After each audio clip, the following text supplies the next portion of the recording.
Hi again, so here's another quick video on how to make a printable form in Word. So I have this, a picture of a form here I'd like to make, and I want to show you how I would make it. So the first thing I do is kind of work out the easiest way I can break this down into a table.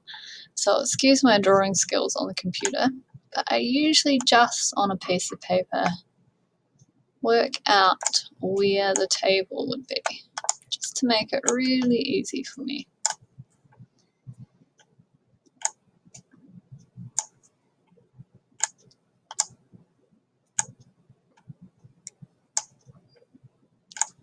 So I could probably even improve on this form, I reckon, by adding an extra column in there just to add a bit more space. So now we just add it up. So 1, 2, 3, 4 by 1, 2, 3, 4. Cool. So now I can jump into my Word document and make my table.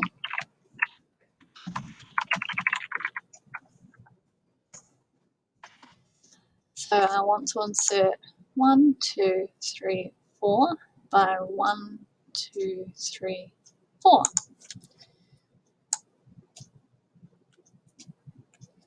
So that's my basic layout. Oh, I needed another one. I needed 4 by 5. So we need to have the lines and the labels in different columns, and I'll show you why shortly. So I can easily add another row by right-clicking, insert to the left.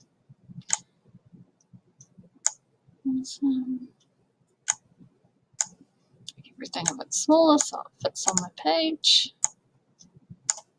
Great. So firstly I'm going to start by putting in my labels. So what have we got here? Make, year, bin, and odometer.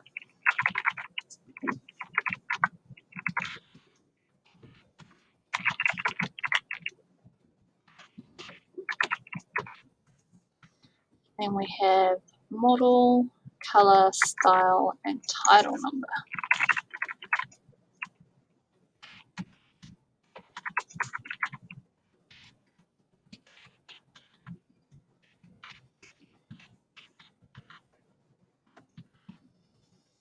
So there are a couple of things to think about when you're laying out a form. You'll notice that my labels are sitting up quite close to the top of the cells. Under your Table Tools layout, so Table Tools is a special set of commands just for tables.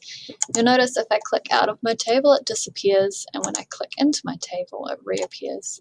So Table Tools layout, and I have this grid here, and this defines where the text sits in relation to the cell. So it can be top left, middle left, bottom center, center center, center top, and the same down the right side. So I quite like these to sit bottom left. So I can highlight all my cells. Oh, just do them in columns. Bottom left, bottom left. Cool, so that's a good start. What else have we got here? So, basic layout starting to look pretty good. You will notice we have these little boxes for years and bin number. So our bin number is 1, 2, 3, 4, 5, 6, 7 digits long. So I'm just going to create another little table, 1 by 7.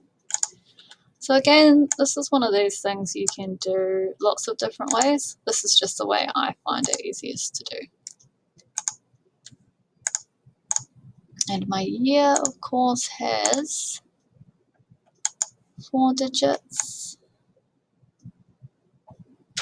I'm just going to eyeball that to make it relatively the same. You can set the exact width and dimensions of each of your cell under your layout tabs so that you know that these are exactly the same. But for today's purposes, I'm just going to eyeball it.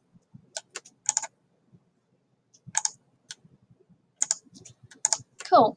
And you'll also notice that in our picture, if I got rid of everything, there are no lines around the labels. I'm very enthusiastic with my red pen.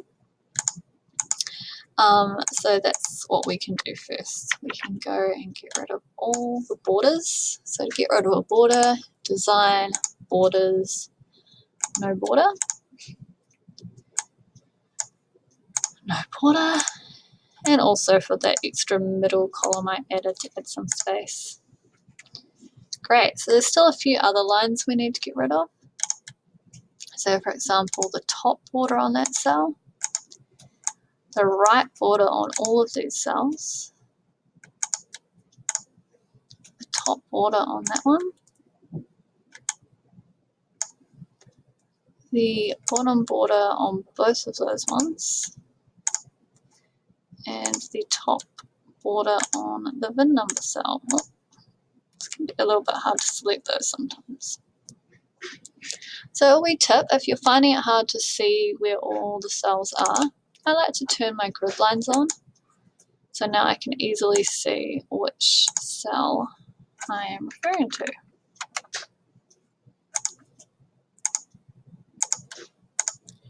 Great, so if I turn my grid lines off, so grid lines won't print, they're just there to help you see where all the edges of the cells are. Great, so now we are looking pretty similar. I can just have a wee bit of I turn my grid lines back on, just even things up a little bit.